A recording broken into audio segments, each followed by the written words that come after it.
Daniel Bloodworth. Kyle Bossman. What'd you see this week? I did not just see. I put hands on and played the Switch like all day on Friday. You're one of only a handful of people who have had that privilege. Yeah, I mean more than a handful, obviously. They're having the public events right now too across the world. But yeah, I mean, one of the first. So that's pretty cool. And the morning was like the media portion, and then the evening was like when they had the first like set of public come in. So yeah, it was definitely very different vibes between those two. What are wait, hold on. Well, obviously want to know how it feels and everything. What do you mean the vibes were different?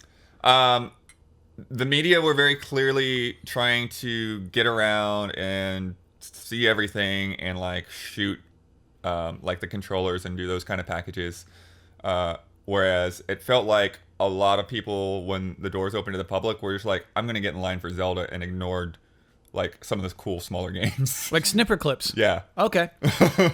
So that is everyone's first question, Blood, is what it feels like, what the Joy-Cons feel like, what the handheld feels like, the Pro Controller, what HD Rumble is. We have to talk about all of those things. Yes. And I tried to get around and like try all of the different configurations, like, you know, taking it off and doing just like half on the side and doing the sort of Wiimote nunchuck style, and then different games use different configurations as well, depending on what they do. And it's one of those things, like, I think it's fine, but it's like it takes a little bit of time to grow on you. You have to play with it a little bit, because they are small. So that's the first like impression I pick up, like oh, these are small. Like, yeah. You know, like my hand just entirely engulfed them. And so I'd say my probably biggest worry is with the right Joy-Con and the analog stick, because the analog stick is like directly beneath the B button. So like if you something like Splatoon, where you're like moving the right stick and then pushing B to jump, it's a little bit weird. It's like a little bit like I'm like right on top of the B button with the analog stick. Sure. So yeah, but I tried. I really really like that separated feeling. I did a bit of that with Mario Kart, and that just to me has been one of the most like kind of subtle things about the Wii that was really great, is that like my hands aren't like tied together, and like my shoulders don't have to do that. Like I can just put my hand back here if it's, you know, getting tight or something, you know. So I like that I can do that again. The buttons, they all feel fine. Like I think they're probably around the same size as like the 3DS buttons, the 3DS XL They look buttons. identical based on comparisons. Yeah, so that all works good. The triggers. The triggers, I'm pretty sure are just digital. I don't think they have any kind of analog give to them. Oh, so it's on or off. Yeah. Is what you mean. Okay. Yeah, so there's the trigger, which has a little scoop on it, and then the shoulder button is flat. But like nothing about them felt like weird or like mushy or anything like that. Like okay. All the buttons like felt good in that way. The one thing that's a little bit weird is when you do like turn it sideways like an NES controller, and you have those like recessed shoulder buttons. Yes.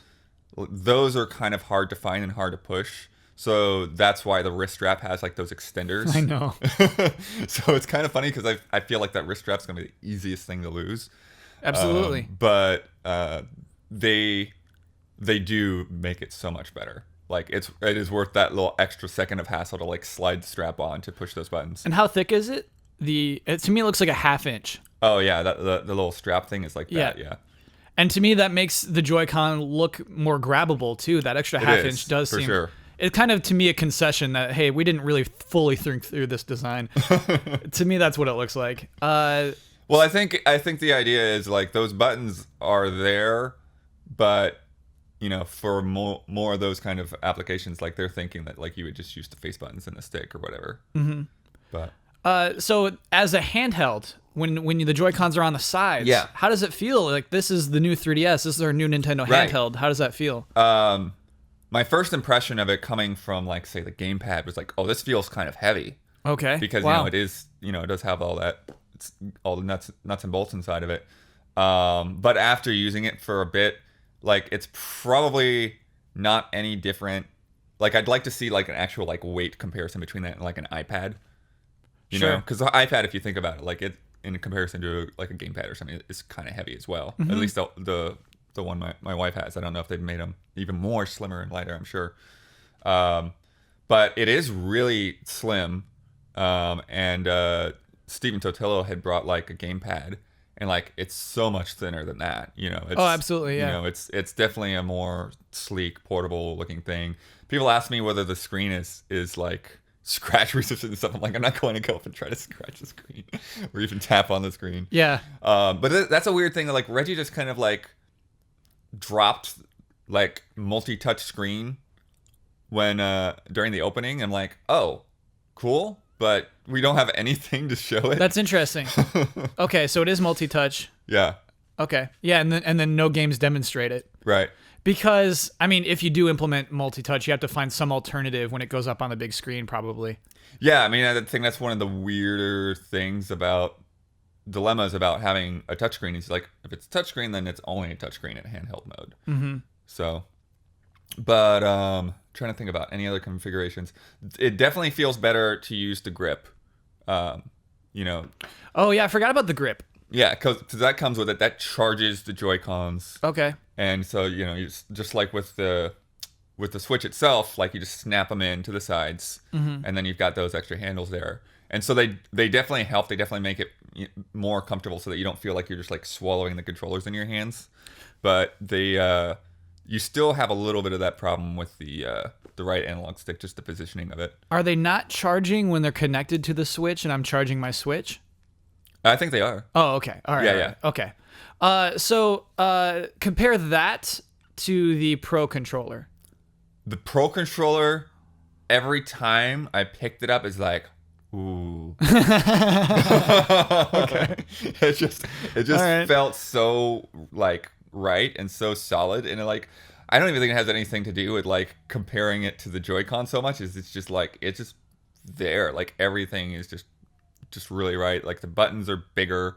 Everything feels like very solid. There's no any kind of weird mushiness or anything.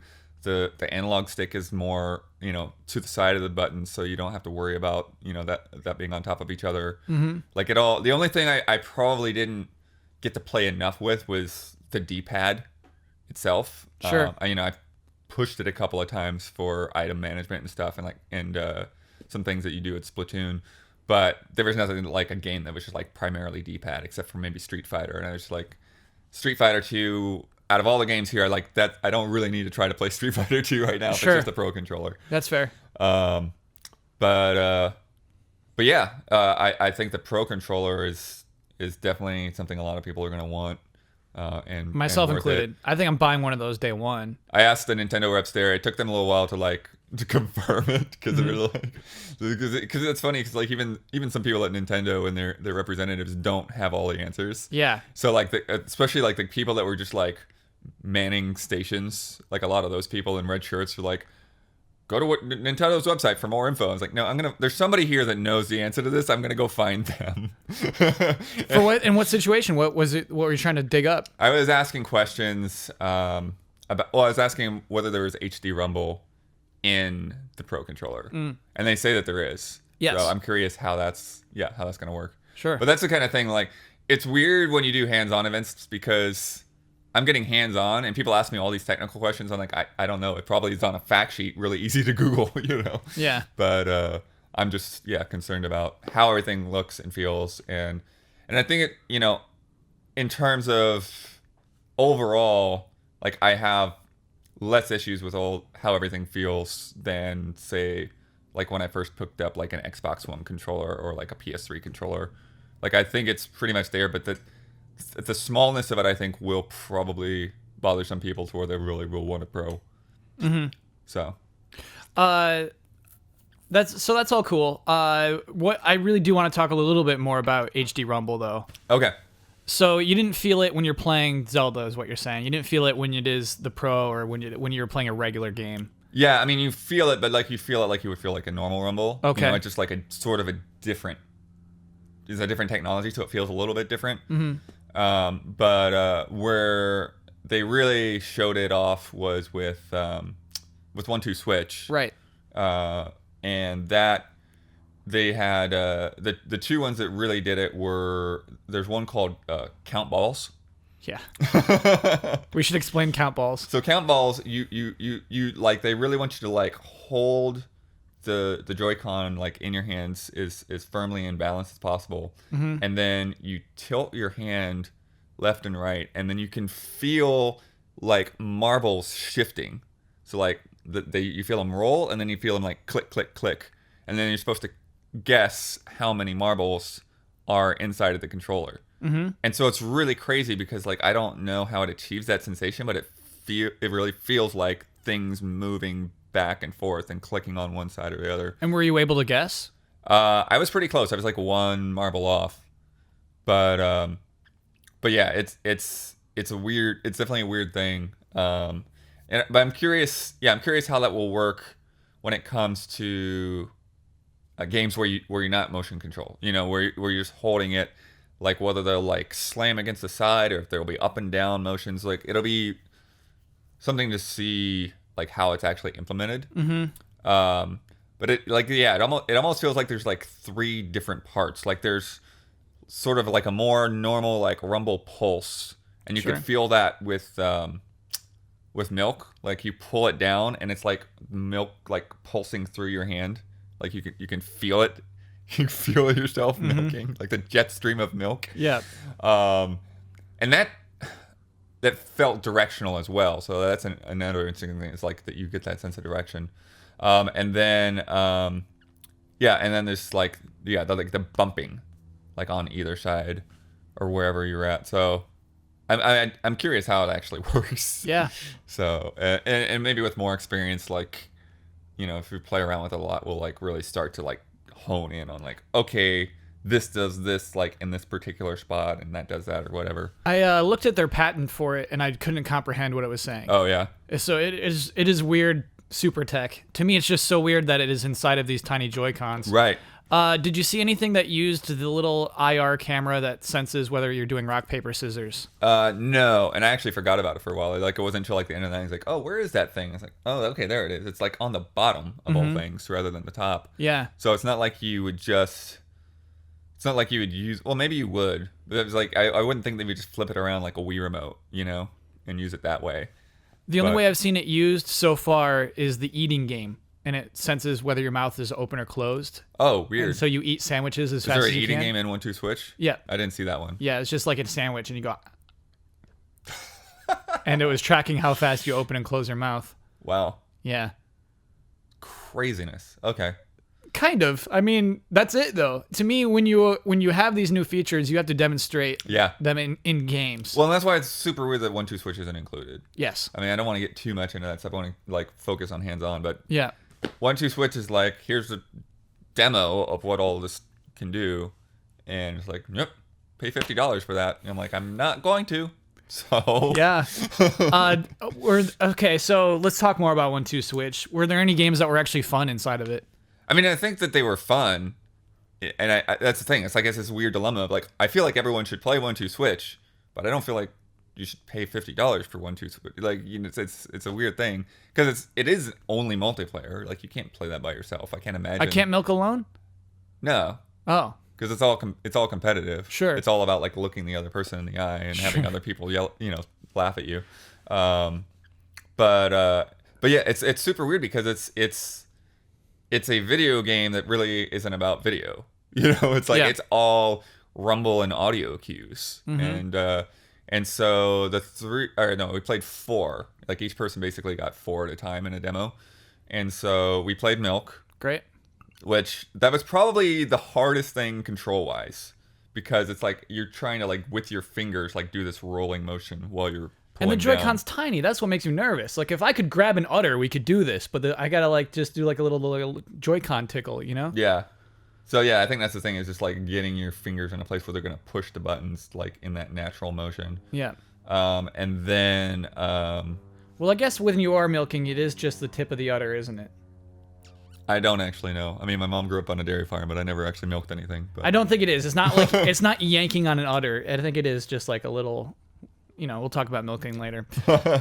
So you played Milk. So I played Milk. Yeah, so that, you know, of course is fun and bizarre, and just like, because it's just like that that weird sensation of not doing that motion and then like feeling the squirt, at the same time. And the better you do, the more it squirts. So it's like, is the better you do like your timing? Yeah, well, it's the timing of that whole thing. So it's like you got to push and down and then up and then release and push. Yeah, so it's like you got to kind of get that rhythm down. Sure. And the better you're doing, the more you feel the milk squirting through. Oh my god, that's so weird, Blood. And then of course there's draw, which is the kind of thing that I'm absolutely terrible at. Oh, I didn't do well in draw? No, I definitely lost. I mean, I didn't lose by that much, but I was, like a tenth of a second off. So you hold it by your side and it rumbles when you should draw? It doesn't rumble. Like you hear it, you're waiting for an audio cue. Oh, okay. So it's like ready, set, fire. Yeah. So, and it's tracking not only like when you push your button, but the angle. So I'm really curious to see like if somebody just whips it so hard that they like shoot at the ground, and they don't hit the other person even though they were faster. And then there was a table tennis one that was really that was really interesting because it's like there is no visual, like you're totally just listening to the sounds of the thing coming at you and like getting the rhythm down of when to hit it back, and then you feel it when you hit, like you feel the rumble when you hit, and then you can push one trigger to lob or push the other one to smash. So of course lob's going to make it slower and smash is going to make it faster. And so as the person receiving that, like you have to listen for that cue as to like what, because it's going to go higher pitch or lower pitch basically. And so I have to basically calculate the time between you're hitting the table, and then I just have to equal that distance again, right? Yeah, so it's like you're calculating the speed of it. So you hear, pop, and then the bounce, and then you respond with the similar. I guess you would like have it. Man, that seems. Was it fun to play? Yeah, it was fun to play. Really? But it was definitely a little like confusing, but it was fun to play. It's one of those things where I can't believe in the tech. I don't believe it's there yet. Mm-hmm. And so you're saying you played a game and it actually functioned as a game. Yeah. Wow. And then, so there's table tennis and draw and I've got them all written down. Let me figure there was a sword one in the trailer. Did you play that one? one? I didn't play the sword one. I did see it. So it's like, so I don't know exactly how it works because I was just seeing the visual on the screen and seeing the people, but I was like, what are they actually trying to do? I wasn't sure because one person holds the sword and swings, and the other person's trying to like catch it with their hands, like perfectly catch it so it doesn't cut them. Oh, all right. And I don't know what they were doing to achieve that at all. And then let's see, where's 1-2 switch?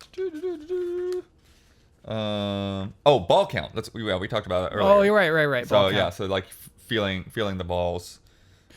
Okay, so how does that work as a game? So it's you and another person. We're both playing. Yeah, you're both guessing how many balls are inside. And then how do we enter in our guesses?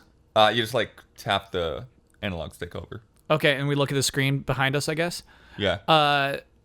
And then how much time do we get to count the balls?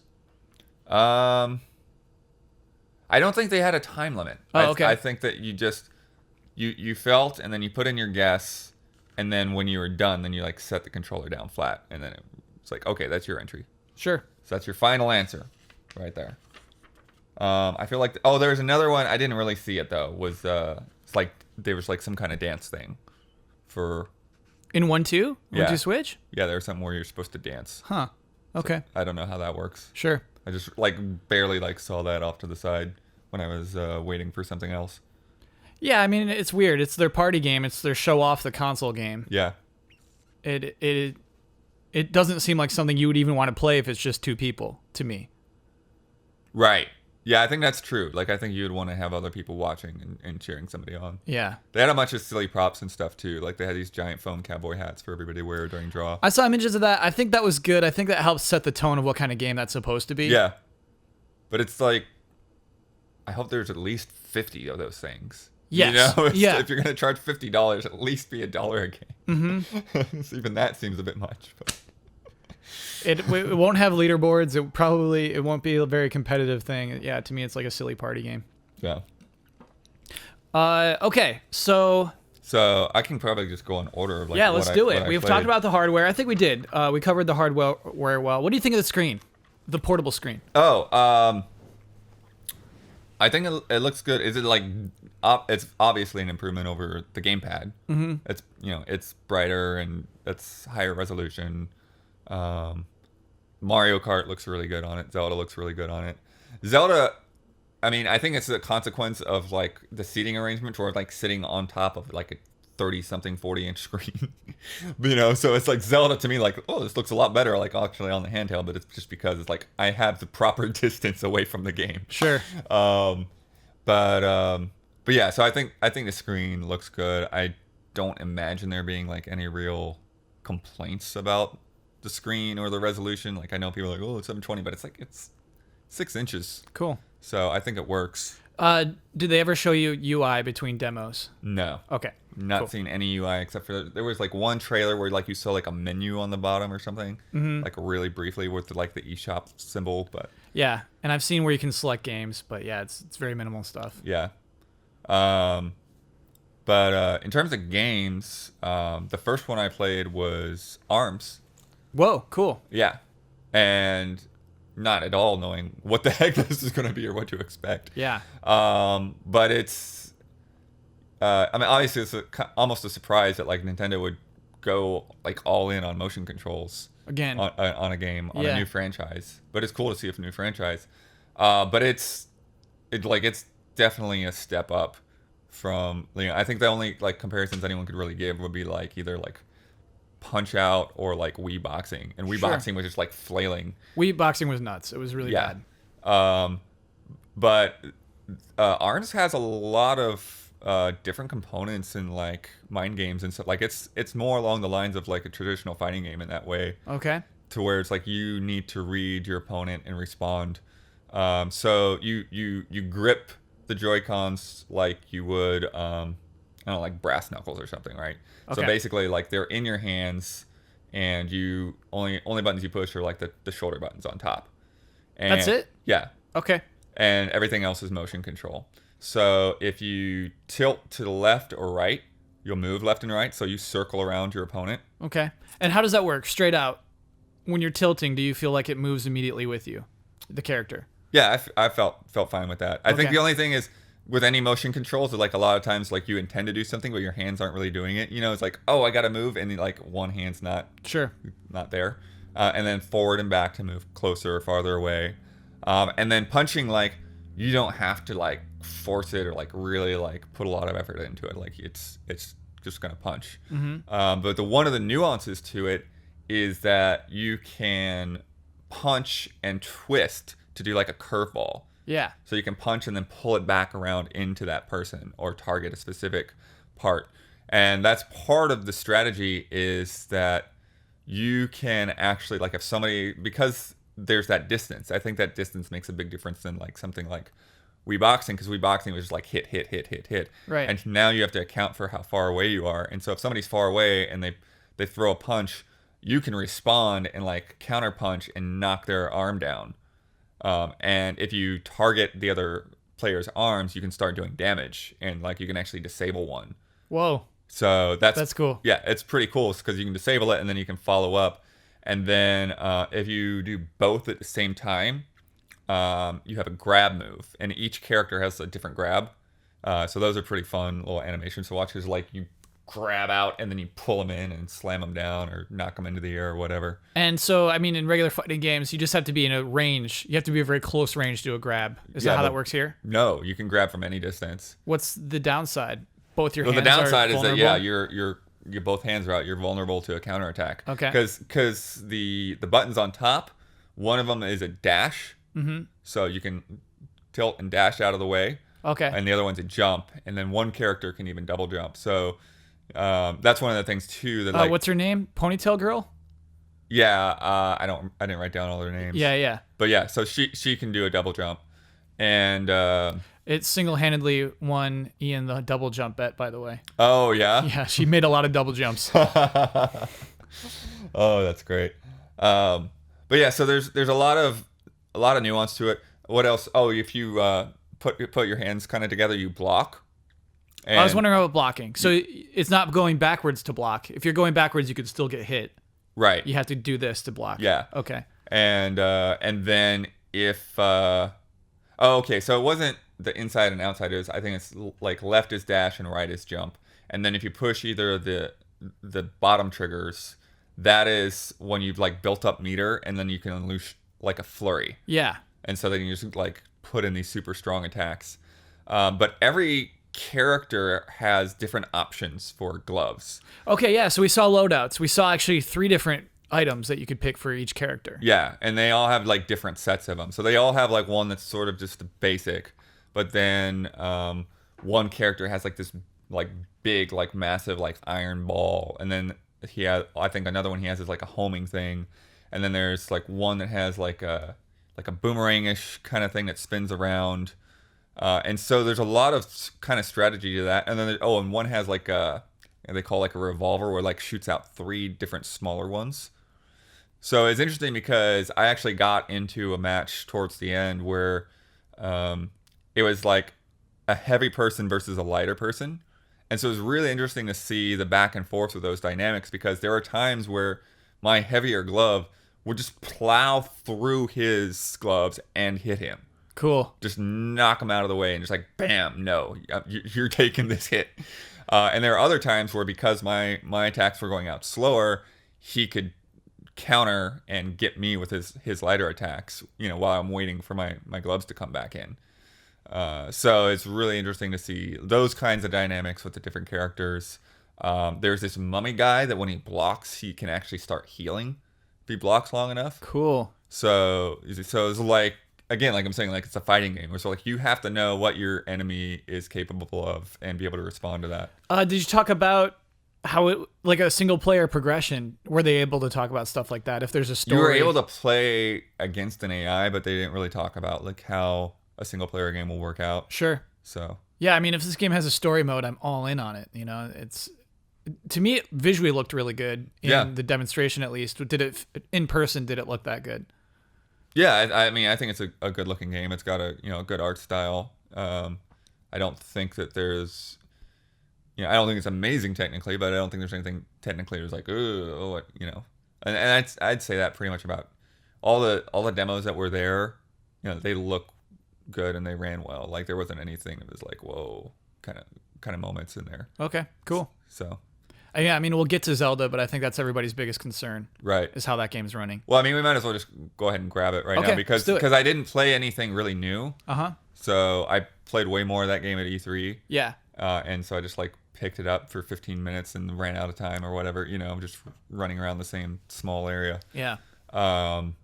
But it's, you can definitely still see that it's like not ideal in terms of frame rate and draw distance, but it's way better than it was at E3. Like it's not like chunky, it's just like not like, running like 60 frames or something, and I didn't see as much stuff like popping in the distance. So they're like, yeah, so again, it's like I was like super close up to the thing. Mm-hmm. So that definitely, affects my thoughts on it. So like the image quality probably still isn't like where I'd really, really like it to be, but I think it's at a point now to where I'm like not worried about it. Like it's running consistently. It's not, I don't feel like it's going to do anything like super funky that's going to like bother me all the time in gameplay. So cool. Definitely running better on the Switch. And I don't know how the Wii U version is running right now. Maybe the Wii U version is running better as well. Sure. Right. That was a while ago, last E3. It was an old build, I guess we could say. But that was my one concern with them pulling out at launch. I'm like, man, every time they've shown that game, it's had frame rate issues and drawing issues, and so now I'm not really that worried about that stuff. So okay, but again, I just walked down a hill and rolled a boulder and shot a pig, and so I didn't see it in like the most stressful situations or anything. Yeah, I mean, we'll get there with that. Okay, and so yeah, I mean, I guess that makes sense. It's an old game not to play too much of. What else did you play that was new? Man, hold on, before we move on from ARMS. Do you think it's going to be a franchise? Do you think it's going to be Codename Steam, or do you think it's going to be something that really takes like Splatoon? I think it'll probably depend on how people respond to it. I don't think Splatoon was going to necessarily get a sequel before people loved it, Yeah. And as like you were saying, it really depends on how much more there is to it. Like if there's not much more to it than a demo had, if you just have 5 characters and multiplayer, then it'll be a cool launch game. If they have some kind of single player thing and they have a bunch of characters and then they start adding characters, that you download for free or whatever, then I could see it having some legs. But yeah, it really depends on how they go with that, and how how much depth there is to those countering and all of that stuff, if people get bored of it or not. Sure. So I have hopes for it. Yeah. I'd like to see those weird creatures in a new Smash Bros. Game. Oh, for sure. Yeah. Yeah. Yeah, I think that's probably the best thing. It's like it's an actual new franchise. They didn't just like, okay, let's do Punch Out. Yeah. So. Yeah, they have it, and it's a unique style too. They have their own vibe. You can look at a new character and say, "Oh, that's an ARMS character," which is kind of interesting. Yeah. The next thing that I played was Splatoon 2. Okay. And I played that both like just handheld wise and with a Pro controller. And the Pro controller has all the accelerometers and stuff, so you can still use tilt controls. That's probably the best way to play it then. How does that feel with the Pro controller still doing the gyro controls? It feels fine. It feels great. Yeah. I played it quite a bit like that. Like I said, that's probably the biggest issue where I had with the analog stick and the B button, because that was the game where you have to use those together a lot. So what does B do in the game? Jump. Oh, okay. Sure. But yeah, on the Pro controller that wasn't an issue.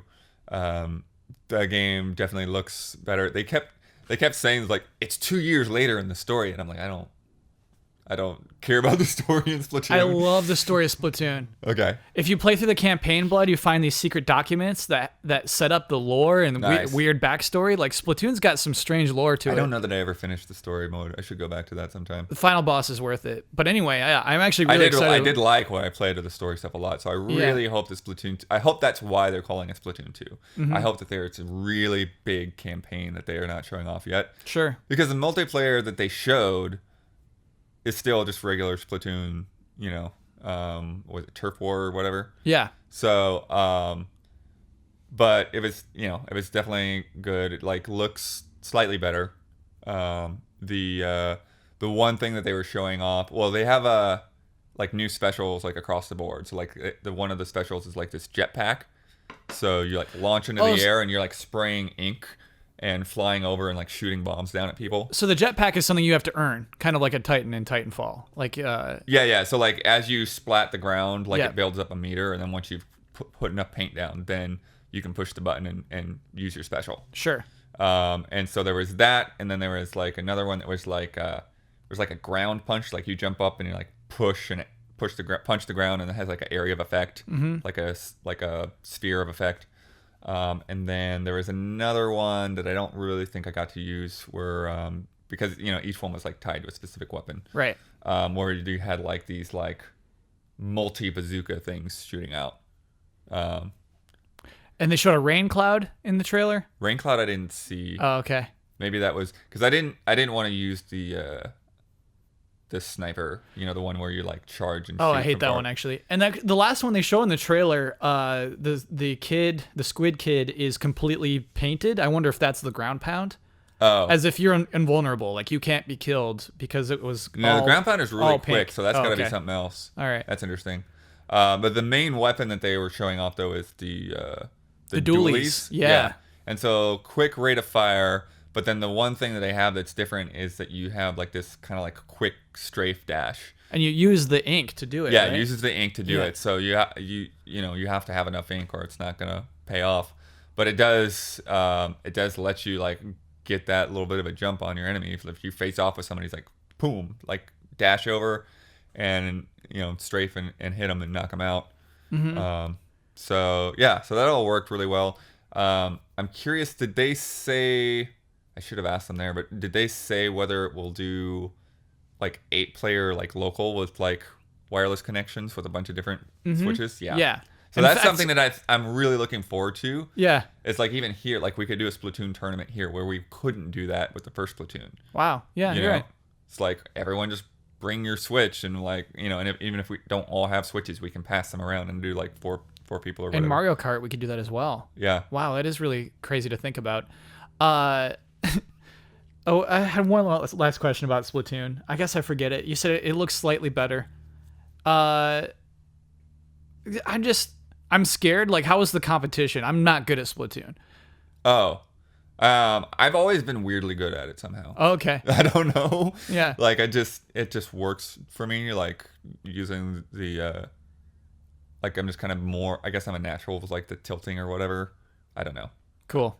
But like I got like the top of the team like a couple of times there. I mean, obviously everyone's just picking up for the first time. Right. You know. Well, no, nobody's picking up for the first time in Splatoon 2. Do you think so what you're saying though is what you started off with. You said you hope there's an advanced story to justify the sequel because what's there right now doesn't feel like a sequel. Right. Okay. There are new maps and all of that, but it's what I saw is just the basic Splatoon with some new weapons. Mm-hmm.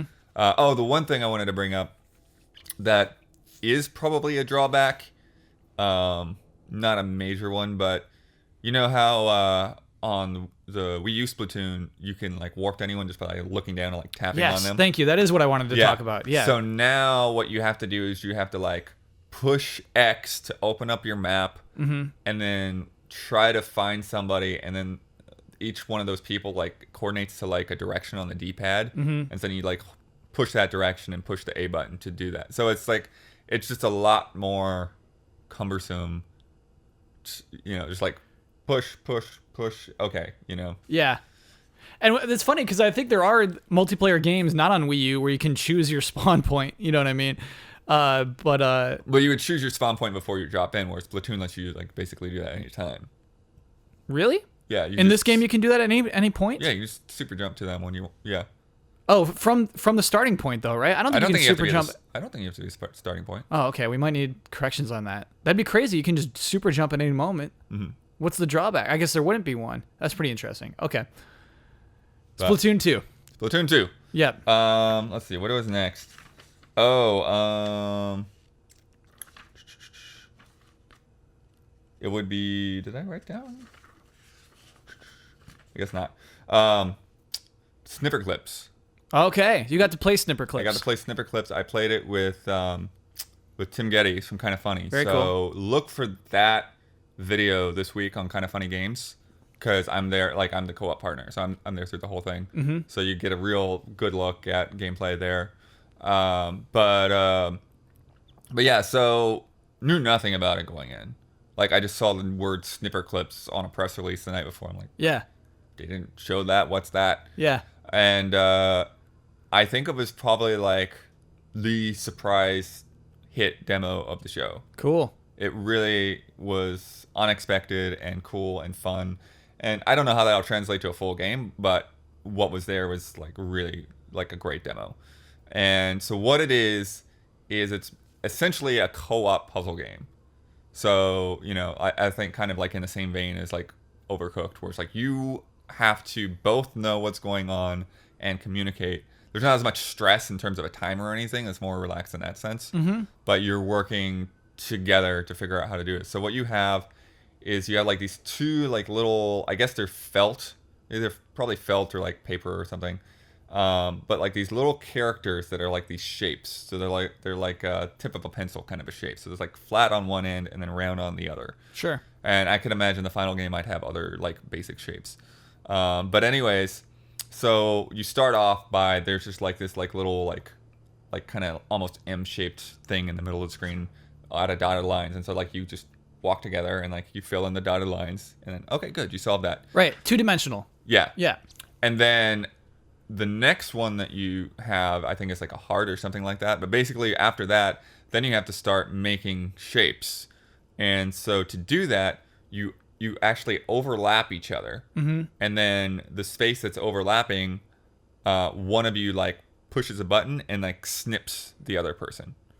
So like if you do it the right way, you can like snip and like create like a J out of the other person, or like cut off. So you kind of have to think in negative space. Yes. You Okay. have to think about that. So like with the heart, like you have to clip off like the corners of each person, and then you have to figure out how to do it like in the right order sometimes, like who's gonna be which side. Yeah. And then you can also like push up or down, and so that can kind of change what's your options are. Is to like, okay, let me duck down and like cut off this much at the bottom of you. Oh, whoa. And if you mess up at any time, you can just like hold a button and like reform your basic shape. Okay. But yeah, so just figuring out like how to get the right shape. And so the first few puzzles, it's really, yeah, it's just about, okay, fill in these dotted lines. Mm-hmm. And then they moved on to kind of more physics-based puzzles. Yeah. So for one of the things that was funny is that they had like pushing in on a pencil to like reset the puzzle. So to reset the puzzle, like you have to like cut somebody skinny enough to like push in on the button to drop the item out of the sky. But there was one where it was like a basketball, so like had to figure out how to pick up the basketball, and then so like we basically had to like cut like a hole, like a scoop out of the other one's head. Oh, cool. And then drop the basketball into the scoop. And then we had to, like, I had to duck down, and then he had to, like, jump on top of me to then, like, dump the basketball into the hoop. That's fun. And then the next one was, like, a pencil, and then there was, like, a pencil sharpener over here. And so, like, we had to, like, figure out a shape that would, like, hold the pencil. And then, like... Because you have a rounded top. You won't be able to push the pencil, right? Well, you had to, like, move it from one side of the screen to the other. Yeah. So it wasn't just, like, pushing the pencil. It's like you'd have to, like... catch the pencil and then like lean it over to get to the other side of the screen. Cool. And then like we had to flip it around because we got it like eraser end first, and like, okay, we gotta move this, let's redo this. So yeah, so I like really, you know, like I told Brandon before he left, it was like this is a perfect spouse quest game because you have to, you know, it's like it's not just enough to figure out the puzzle, it's like you have to figure out the puzzle and like both be on the same page and communicate and cooperate. So that's developed by Nintendo, I think. Yeah. And I think it's cheap. I think as opposed to 1-2 Switch, that's like considerably well priced. Is it a launch game? I think it's soon. Okay. And then last question, you were playing on Joy-Cons, I guess? Yes. So that's Okay. one of the games where you're like, one person takes the left and the other person takes the right. Mm-hmm. And so you're just using them like little tiny NES controllers. And it wasn't annoying? Oh no. Cool. Yeah, that wasn't even a thought. Huh. So it is funny to have something that small with a rumble though. It's like even with like the snip, like you feel it like it's like, oh, like it almost, you know, it's almost like a pinch. Huh. That's really interesting though. Yeah. Huh. And then we talked about everything in 1-2 Switch. Talked about Zelda. Let me see if there's anything in my Zelda notes. Oh no, I didn't even really say that much there. I did play some Mario Kart 8 battle mode. Great. I actually put more time into Mario Kart 8 than I thought I would because that was like the main area where I could like get my hands on all the different controller configurations. Sure. And they had a fun little setup for it. On one side of the room, they had like an airplane seat. And then I think there was one that I didn't actually sit at. I don't remember what that was. It's in my photos. Looked at Twitter. And then on the other side, they had like a bus and then like a table at a diner. So like you could sit and like play it in either like tabletop I get what mode, they're implying there. I get or that. you could Cool. you just like different situations where you would play the Switch, and so and yeah, the diner one is where you could actually like play 4-player battle mode. So they had some classic battle mode arenas. They had I think like a Ghost House one that I think might have been from GameCube or something, and then they had like a classic Super Nintendo arena, and they had 2 new ones. And they had 2 battle modes. So one is like your classic balloon battle, and you start off with 5 balloons. And the one thing that tripped me up is that if all your balloons are gone, you'll actually respawn. And I'm like, what? Oh, so is it like most kills wins? Is that the most idea? kills wins rather than last man standing. And I'm guessing that hopefully they'll have an option to do a last man standing as well, but yeah. I asked him, like, oh, we're not talking about anything other than what's in the demo. So I'm like, okay. Right. One of the other maps was like one of the new maps is like a Splatoon map, so that was cool. It's like ink and stuff around. I asked if the ink had any physics, and they're like, oh no, it's just decoration. Yeah. But and then they had the Splatoon characters and carts added in. But what they explained to me with the scoring is that you know, it's how many balloons you popped is the score. But then if you lose all of your balloons, your score gets cut in half. So you don't just like respawn with no consequences. And then when you respawn, you only have 3 balloons. So Way cool. if you die again, you get halved again. That's game design. That's really good. I like that a lot. Yeah, so that I think it works in a way because it keeps everybody playing. But I definitely want the other option too. Like, Yes. I think Last Man Standing is just always really tense. You're down to 1 balloon. Yeah, one-on-one fights, and everybody's cheering for one side or the other. I loved in the trailer they show the feather, and you can jump over your opponent and steal a balloon. Yeah, That's the I coolest think thing I in the managed world. to steal one with another way too, and I'm not sure how. Maybe I just like bumped into them. Oh, okay. But it's fun when you boost steal a into balloon them. because it's that other person's color, you know? Yeah. So like I know that I stole your balloon. And then the other mode is bomb battle. So the only items are bombs. So everyone's running around throwing bombs. That's the one cool. thing that was surprising is in that battle, the bombs are color coded. So if you drop your own bomb, you won't get hurt by it. Oh, interesting. So I thought that was a little strange, but maybe it works out for the best. But yeah, so it's just like bombs. Yeah, I'm just glad to have battle mode back. It's weird because it is, from what it seems like, that is the only thing that they're adding is the bombs and the new characters and carts. Or not the bombs, but the battle mode and the characters and carts. It seems like they're adding no new tracks. Right. And so it's like, I bought this game, I bought the DLC packages, and like, do I want to buy it again? I want to play battle mode with people, but do I want to like buy the whole package all over again? I 100% hear you. If they added another cup, I'd be in. But it does feel weird. And that we'll have to race through those cups again. Right, So unlocking weird. characters and stuff. It's very, very weird. A weird proposition. Definitely a game I'd want to have on the go, though. You know, like, you take the Switch home for Christmas and play Mario Kart with people. You need more than 4 new characters. I hope they're adding more than 4 new characters. Yeah. Maybe they just haven't announced them yet. Yeah, but it's April 28th. That's real soon. The launch date for Mario Kart. Before the launch of the Switch? No, April. Oh, okay. Got it. I was super confused there. So it's not a launch title. It's coming a couple of months later. Well, a month and a couple weeks, yeah. Yeah. Okay. But yeah, played a bit. By the way, that has to be finished, and I think they just want to pad out their launch. Yeah, well, I think that's smart though. Yeah. I the one problem every freaking console has is launching and then nothing. So, hopefully there are more games. Hopefully there are more games that are not announced yet that are like on the way, and we'll get a nice even spread of games through the year, which I think. I think in terms of first party, at least Nintendo might do a better job of than the Xbox One and PlayStation did. So for that first year, Sure. but we'll just have to wait and see on that. Yeah. Let's see. Oh, one thing we didn't talk about with the controllers is there's like a little button on the back that you push to like slide them in and out. Oh, okay. Yeah, So yeah. It's pretty simple, and same thing with like dropping the console in and out. The console you just have to pull out. It is kind of crazy that works. So like you can it's just very remove the smooth? power source and it doesn't freak out, Uh-huh. because there's not like a push button. Okay, now release. It's like nope, just grab it. Yeah, from the videos I've seen of people hands-on, I haven't seen anyone awkwardly try to smush the controllers in, the Right. Joy-Cons in. It seems like it's simple. Does it feel seamless like that? Yeah. That's pretty cool. So I mean, it's not obviously I think the people in the videos have practiced for the most part, and like so they know how. I think getting them out is maybe a little bit harder because you do have to push that button and pull it up, but it's not hard. It's just okay. Where is it? Okay, push it and pull it. So That's pretty cool. Because I remember the rumors of this thing. I was like, there's no way that's going to be functional. Right. There's no way that's going to feel right. And it's pretty crazy they pulled that off. Wow, I'm really getting through all of them. Let's see. So I played.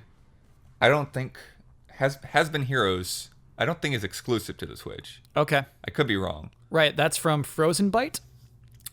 Yeah, I don't remember who's actually publishing it, but yeah, it's third party. Okay. And they had 4 stations there, and it's not a game that really uses any kind of particular Switch functionality, but I think it is a good game to basically be a handheld game, and I think that's something that like Nintendo is still sort of being cagey about because the 3DS is basically sold out right now.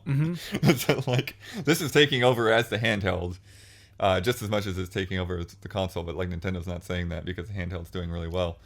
But this feels like a game that like you would kill time with on the bus and stuff. So what it is they use the term roguelike. I'm not sure if that's appropriate, but I'm always kind of fuzzy on what people define as roguelikes. That genre is becoming broader and broader. Yeah. But I'd say the easier thing to compare it to is Plants vs. Zombies. Okay. So you have 3 heroes on 3 different lanes protecting, these princesses or whatever. And then there are like monsters coming down the lanes at them. And so then you just like select a hero and then you select attack. And then you also pick up spells so that and then each spell is cast by a different hero as well. So they're like equipped to specific heroes. So you can pretty much go in any order that you want. They're just each hero's on cooldowns. So you just kind of have to like figure out like how to attack in which order, like which enemies are stronger. Some spells will like attack they'll like a lightning will like have a spreading effect across enemies on multiple lanes. There's like a poison that would like knock an enemy from one lane to another lane. Oh, okay. There's like a wind that would knock enemies backwards. Sure. And then like ice that will slow them down. So things like that. So it was, it's a little complex to get your head around like starting out, but then, it's really just about, managing like those timers of enemies coming in. The name Has Been Heroes to me implies it's a comedic game. Did you get any vibes from it? They're definitely like, older heroes, like older characters. So it looks like they're just like washed up guys. They're like, oh, I guess we got to do this. But there's definitely like a comic-y or cartoony art style to it, but there wasn't enough there to like get a sense of like dialogue or story or anything like that. Okay. It was really just like a gameplay focused demo, and it took me about 3 attempts to actually like complete the level. Whoa. So, definitely learning it felt a bit difficult to get it down. Yeah, but I'm sure at that demo they're giving you characters and abilities you won't have at the start of the game. Sure. And they also, every time I tried to, like the map, because that's the way it kind of works, is that like there's a map on the screen, and then you like pick the directions on the map, and like each one of those is a different encounter. And so like you can get to the goal on the map without going through every encounter. So that's part of it, is like figuring out, like when you want to go to the next, like which direction you want to go. Some of them had like question marks, and I know there's like shops to buy spells and stuff like that, but they're not marked. It's just like a question mark. So like you could go to a question mark and maybe get some like super awesome thing that you couldn't somewhere else. Sorry, this map talk made me think of Splatoon 2 once more. Sure. I think most pro players probably rely on looking down at the screen because it shows the map of what area's been taken over the most. Obviously, you could play with a Wii U Pro controller and do the map thing, but I'm just wondering if it's instantaneous when the map pops up mid-match. Yeah, I mean, there's like a little like drop down or something like that. I forget, but it's not like a. It's like a very simple like flap. Okay, because to me that's so essential. Yeah, knowing how well you're doing and where people are at, but it's definitely, it's probably just a reflex thing. It's like you have to take time to look down at your screen. You're right. On the Wii U. That takes a few frames too. Yeah, I hear what you're saying. Yeah. But so like now you just have to like, it's like, okay, hit the X button. Like, okay, where are we at? So, but we had I think the last match I played, it was ridiculous. The score was like 0.1 different. Oh, cool. They added a new cat. As possible. I noticed they added a new cat. Yeah. I didn't. There's like a second cat. There's a second cat. Yeah. And I didn't even think about it. It's a big deal. Splatoon 2, new cat. Fast RMX. Cool. So, RMX, I'm pretty sure stands for remix. I think they just took the I and the E out of the word. Because it's Fast Racing Neo. It's Fast Racing Neo. Yep. With 30 more tracks. So I think there were 60 tracks in Neo, and now there's 30 more. So that's a much bigger jump than Mario Kart's That's what giving us. exactly. That's what Mario Kart needs. Absolutely. And feels really good. I actually think that they either put the demo on easy mode or they gave us like the easiest tracks possible for the demo. Good idea. Yeah. But yes, really responsive. I think maybe even a little bit more responsive than the Wii U version. I'm not sure. Cool. But like I just in general I felt like I had less trouble with it. It was just like way more intuitive for me to get through the courses that they had. And I also got to talk. The only one where I really talked to the developer much, and he was telling me some things behind the scenes. Is on Neo, I guess they were rendering it at like most of the time it was actually rendering at like 720, and even on some of the more complex tracks they were like rendering 480. So it had a variable resolution. Yeah. Okay. And then on Switch they're like, no, everything's 1080 60. Cool. And then obviously on the handheld, it's going to be the 720. max of 720 60. So I definitely, that came across to me that like it felt sharper. Cool. You know, and I think that's part of why it felt a little bit more manageable, is because like I can see everything more clearly, which is super important in a racing game that's going that fast. Yeah. I saw your tweet about this. You said this would probably be the second game I buy for the console. Yeah. Well, and that's the other thing is they're still waiting on all of the online infrastructure to get laid out. Yeah. But but that's the thing, is like if they can, they're gonna hit launch day. Right. They can't guarantee. They're that waiting right on now. Nintendo right now. Yeah. So, of course. Yeah. But it's interesting like talking to them, because like you get that perspective that like, okay, this is definitely better than the Wii U. Like we can put out that thing. It's like, is this maybe not even as good as the Wii U because it's handheld? And like it's like, no, it's definitely better than Wii U, and it's definitely not as good as the PS4. You know, like that is like set in stone. Like I know where this thing actually lies now, because in of this terms game. of power. That's cool. And what else? What else was he saying? Oh, they're gonna have some new modes. They're adding customizable controls. So if you didn't like where buttons are at, like you can set the button configuration however you want. And then I think he was talking about, like we were talking about with Splatoon, like being able to do the 8-player multiplayer with just switches, like local multiplayer. Cool. So again, I think that's gonna be something that's gonna be so cool to be able to do that. Yeah. Because it just brings a whole different dynamic to do local multiplayer than just have everybody online. Mm-hmm. Or having to deal with, everybody's in the same room and now the internet connection is getting bogged down or whatever. It's like, no, we're just talking to each other. So even if you think of couch co-op, I mean, that's interesting that instead of maybe doing a split screen, one person just holds a gamepad in their hands. Yeah. A Switch in their hands, I should say. Gamepad is a dead word. Right. Yeah. Oh, yeah. Man, every time I think about like the difference in like the fatness of the gamepad and like the slimness of the Switch, it's like definitely a bonus. What else? And then the other games I played were not really that big of a deal. I played some Bomberman, which is Bomberman. Wait, that's a big deal. That's a big deal because that's a launch title. Well, but I mean, it's not a big deal in the sense of what I played. Okay. Because I just played Bomberman. I don't like. I think where any of the value will come in is like all the extra things they add on top of that, like how many modes they have and all of that. But I just literally just played a match of Bomberman with Game Explain, and that was it. It's like, that's my impression. Yeah, I've never been good at Bomberman because it requires a lot of planning ahead. Yeah, it's a very strategic game, surprisingly. I just thought, like, every time I played it, even NES style, I'm just like, oh, I've just got to blow you up, but it's so hard. Yeah, it's so hard. Oh, it was always and one of the controllers wasn't syncing, so we only played 3-player. Wait, hold on, what's this about? It was just a battery issue or something. I don't know. So I don't know exactly what it was. They just had to walk away and like do something with the controller and bring it back. And then it was fine? Yeah. Okay. That's interesting though. But yeah, so it was just embarrassing like when the computer would win. It's like we were playing 4-player with the fourth person being a computer. It's like, oh, computer beat us, and like Yeah. But then it's just equally funny when the computer blows itself up in the first round. It's like, what did you just do? There's just a corner there. Just don't blow yourself up. I love watching a computer kill itself. But I think, Blood, it is weird because it's that weird in between. This would absolutely be a handheld title.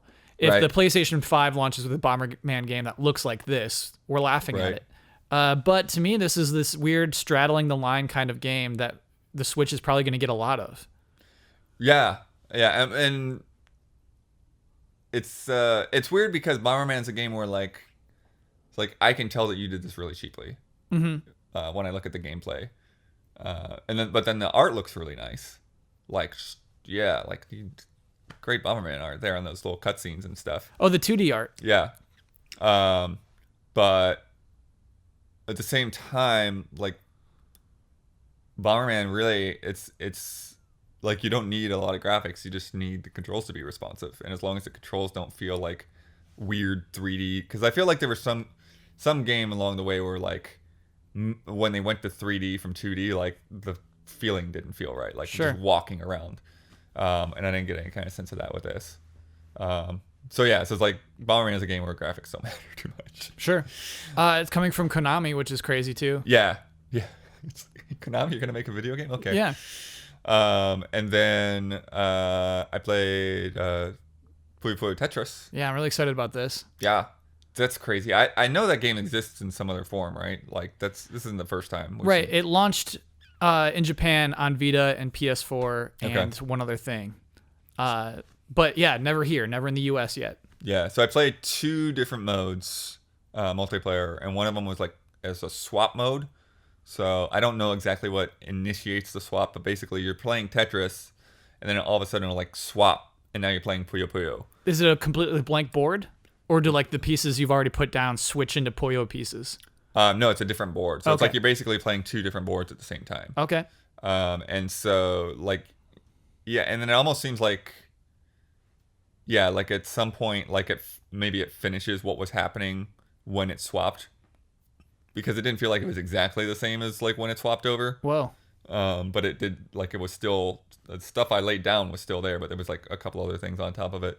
So I don't know exactly how that works, but yeah, so just kind of crazy, like putting your brain into different modes. Mm-hmm. But the one's even crazier is the fusion mode, where you have Puyo on top of Tetris pieces.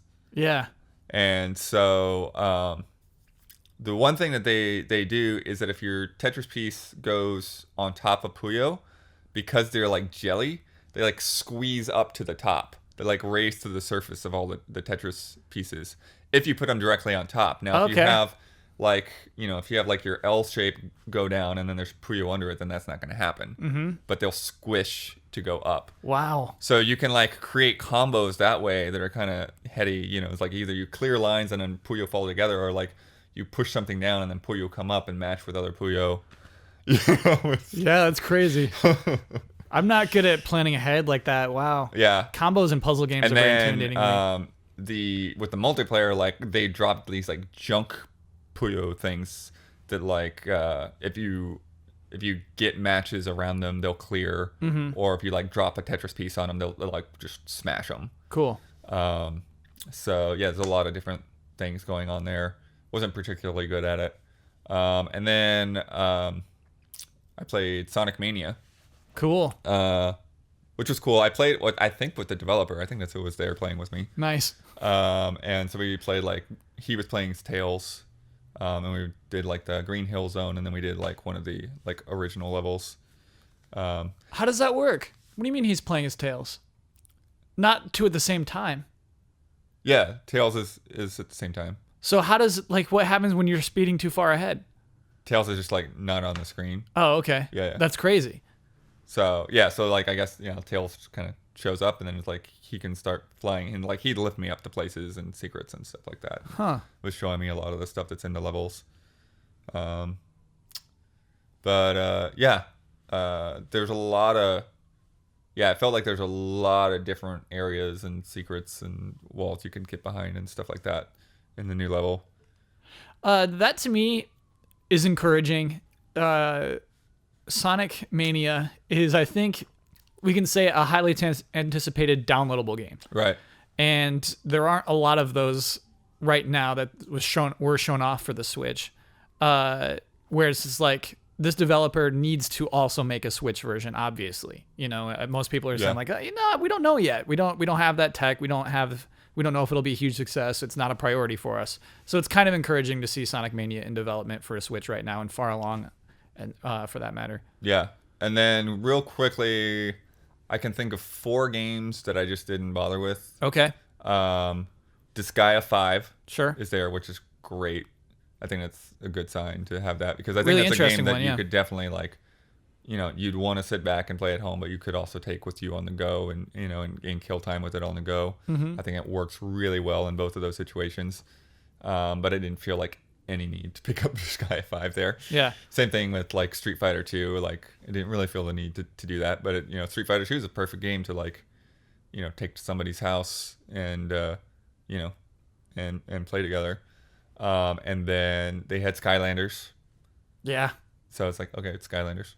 And they had Just Dance, which, I don't know, maybe the Switch will keep Just Dance from becoming a memory, because you think about it, like, it's a game like without any kind of motion controls. It's like, why would anyone care? Yeah. Well, you can use your phone with it on the PS4 version. Really? Yeah. So you like sync your phones and you dance with your phone. Oh, okay. It's weird. Yeah. So yeah, that franchise still going Still kicking. somehow. Yeah. But I didn't feel a need for it. What else did they have there? I put up a bunch of pictures on my Twitter if you want to see what the like room actually looked like. Sure. I think the only thing I didn't get a picture of is they had this dumb like photo booth with the Mario hat with the eyes on it. Oh, I saw that. Tell everyone what your Twitter handle is. Oh, at @Bloodworth2. Cool. That's my Twitter. Yeah, I put up a lot of like impressions while I was like waiting in line and stuff. So, but yeah, I mean, in terms of the hardware and the games that are there, I'm pretty positive. It really like the pricing is the weirder thing. on things. Absolutely. I think the price on the console is fine. It's great. Exactly what you guessed. It's exactly what I guessed. Yeah. And people are like, well, it's the same as the PS4 or the Xbox One or whatever. But I'm like, those launched way more expensive. It's so I don't know. It's weird to compare a launch price to like something that's already sold 50 million units. But and again, it's handheld. You can't just like. If you squeeze the PS4 into a tablet, I guarantee you it would cost more than $300. Yeah.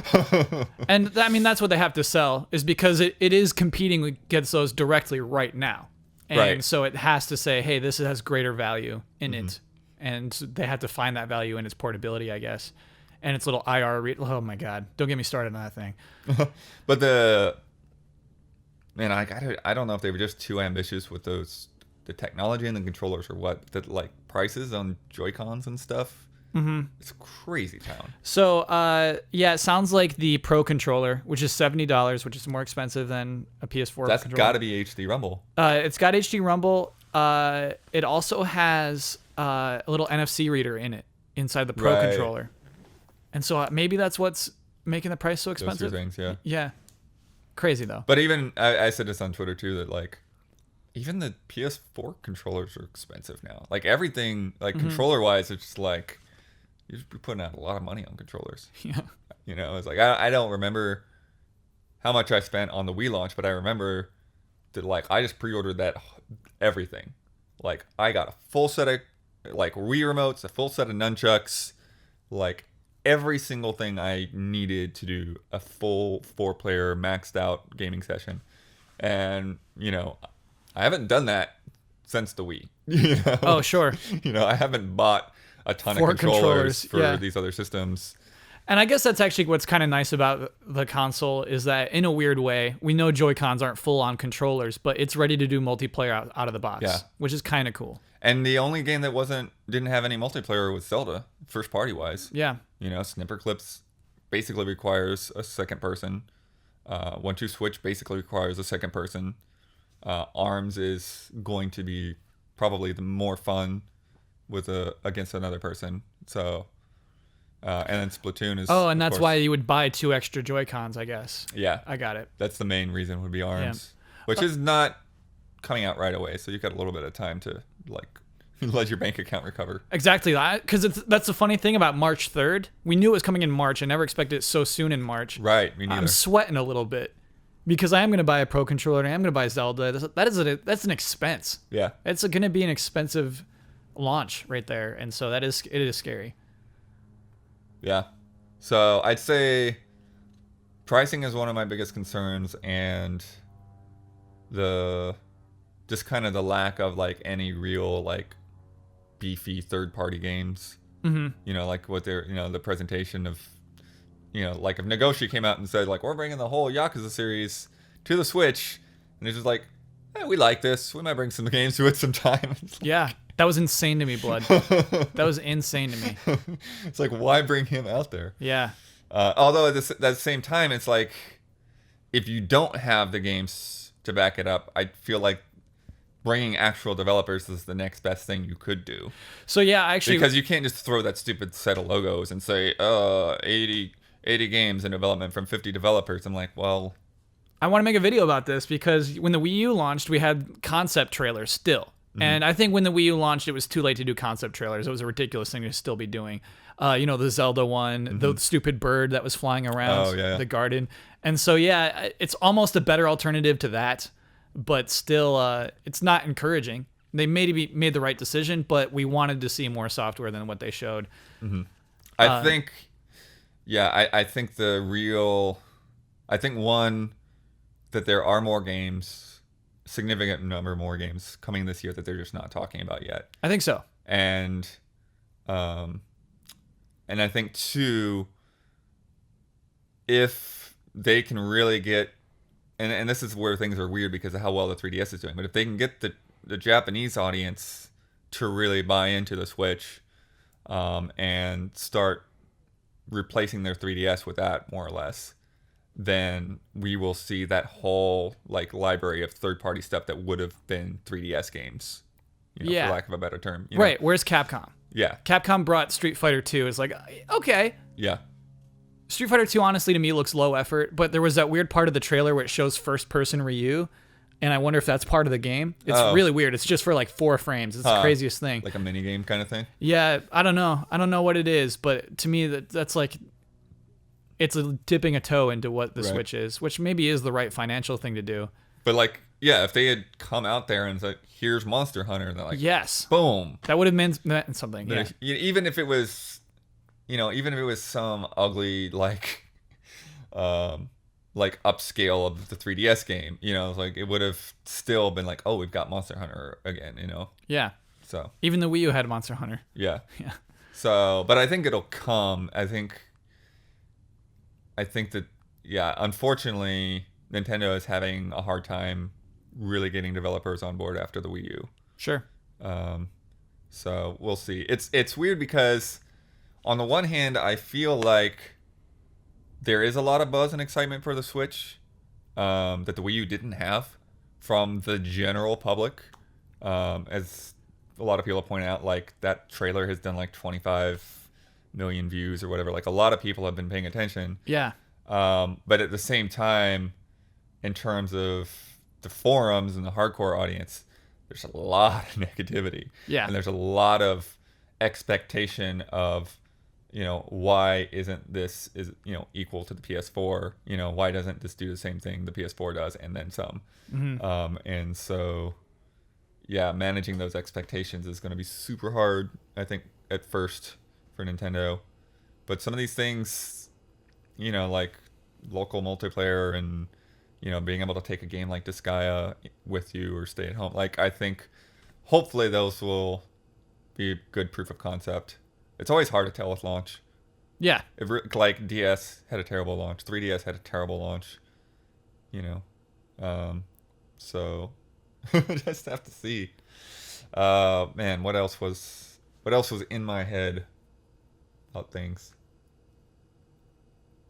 That's the new console, man. That's it. That's it. It is crazy to think this is everything. This is Nintendo's everything. Right.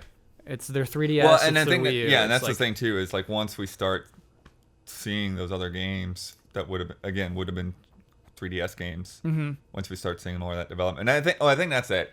Like, there's this sense that Nintendo has been quiet for the last 2 years on making great games, and so for them to not have like 5 really big new games, and this thing with Xenoblade, like nobody believes it's coming out in 2017, even though Nintendo has said it multiple times. Yeah, we don't believe you. Even in the US, it says 2017, Xenoblade Chronicles 2, and I'm like, sure, okay. Yeah, it'd be a big deal if it comes out this year. That'd be a big deal. Yeah, but it's so funny that nobody actually believes it. I think that and an Animal Crossing game this fall. Animal Crossing? Why haven't we seen Animal Crossing? I think they. Honestly, I'm trying to think That of would a have been a strategy. huge deal Yeah. worldwide. I think they tried to That reel would've- back. That's the only explanation I can think of is they were trying to reel back on their presentation, or they have nothing to show. It's one of those two things. You know they're working on all that stuff, though. Yeah. You know Retro's working on something. Yeah. Yeah, you know what? I think that's really, honestly, of the presentation especially, the managing expectations. Again, the biggest failure is we went into that presentation expecting to know everything. Mm-hmm. And we've got like a third of what we want to know. Yeah. It's like, you're going to drop that you're going to charge for online and not say what that is? Right. What are you charging for? Mm-hmm. Do we charge online for just multiplayer? Are we charging online to be in a club? Are we charging online for some kind of premium multiplayer? What is it?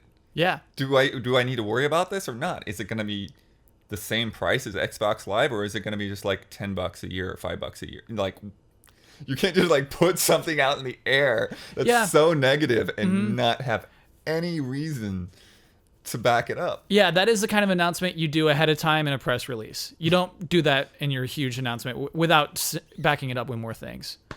They did say, Blood, did you hear about this? You get one classic game a month. Yeah, a rental. A rental. Oh, You get to rental rent it classic for a month. Yeah, that's insane to me. That's so poorly misguided. It's 100% illogical. Oh my gosh. So we'll see. You're right. If it's not a big expense, if it is $10 a year or something like that, heck yeah. Yeah. We don't know enough about it to say anything other than I have to pay for online. Yeah, it was a bad idea.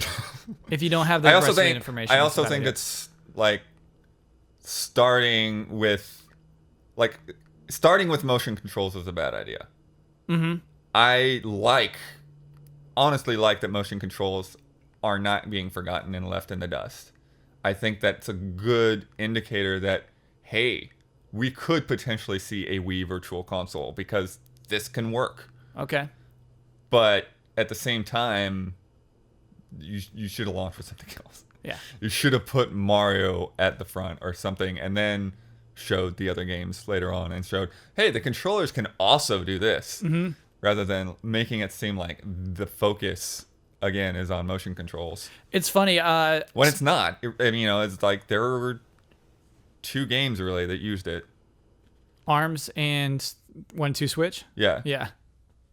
Yeah, you're right. In terms of like motion controls and registering those things, Mario happens at about the halfway point. You know, I'm scouring through the presentation right now, counting everything, and it is right in the middle.